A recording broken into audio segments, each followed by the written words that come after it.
Summer had settled gently over the suburbs, the air thick with the smell of cut grass and sunscreen. In the backyard pool, little Emily Carter, 7 years old and full of laughter, splashed while her mother folded towels nearby. It was a scene of ordinary joy, sunlight shimmering on water, the hum of cicadas, until joy turned into silence. The drowning. It happened in seconds. A toy drifted just out of reach. Emily lunged, lost footing, slipped beneath the water. No one heard a splash loud enough to alarm. When her mother looked up, the surface was still, only a faint ring of bubbles widening in the sun. "Emily!" The world narrowed to panic. Her mother dove in, pulling up her daughter's limp body. The small face was pale, lips blue. She screamed for help as her neighbor vaulted the fence and called emergency services. CPR began. One breath, 2 compressions, then another and another. 5 minutes, 10, 15. No response. By the time the paramedics arrived, hope had thinned to desperation. A defibrillator paddled the air. A voice shouted, "Clear!" and the child's body jerked once, then again. A faint pulse. But to everyone watching, Emily was gone. The light. While the world fought for her heartbeat, Emily awoke somewhere else. At first she thought she was still underwater. The air glowed blue and gold, rippling like sunlight through waves. Then she realized she was breathing, though her chest didn't rise. The fear she expected never came. She felt only peace. A man in white approached, taller than her father but gentle as a whisper.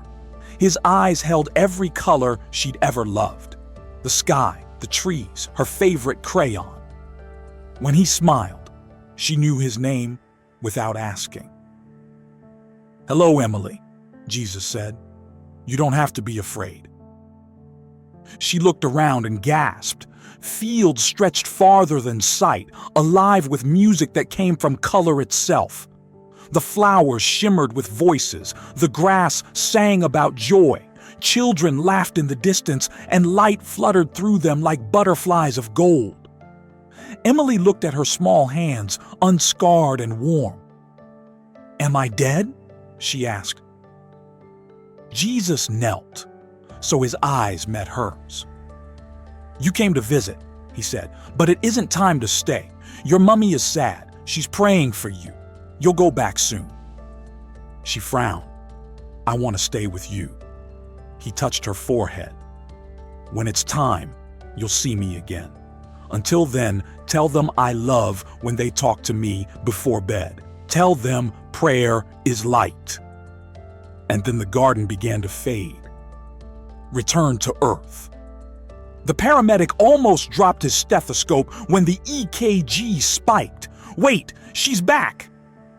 Gasps filled the room as Emily coughed up water and began to cry. Her eyes fluttered open, and she whispered hoarsely, "Jesus held my hand." Doctors were baffled.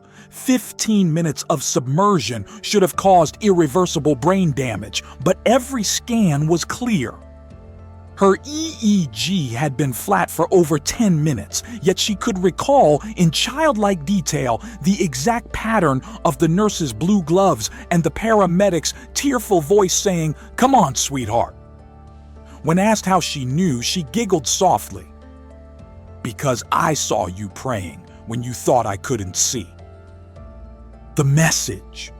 Back home, Emily's parents listened in awe as she described colors that sing and people made of light. She drew pictures of gardens where rivers glowed and wrote letters to the man who helped me breathe again. Her story spread quickly. Reporters came. Scientists speculated about oxygen loss and temporal lobe firing. But one pediatric neurologist quietly admitted, medically, her recovery is beyond explanation. In Sunday school, Emily shared what she called Jesus' secret. She told the class, "When you pray, he smiles. Even if you only say thank you, because he likes when we talk to him." Reflection. Years later, when Emily was a teenager, she still kept a small drawing from that day. A hand holding a smaller hand surrounded by rays of yellow light. She rarely spoke publicly about her experience, but whenever someone asked if she was afraid of dying, she would smile.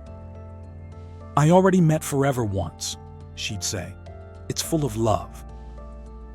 Her mother keeps the towel she dropped that day, folded neatly in a cedar chest, a reminder that heaven can touch earth in the heartbeat between loss and grace.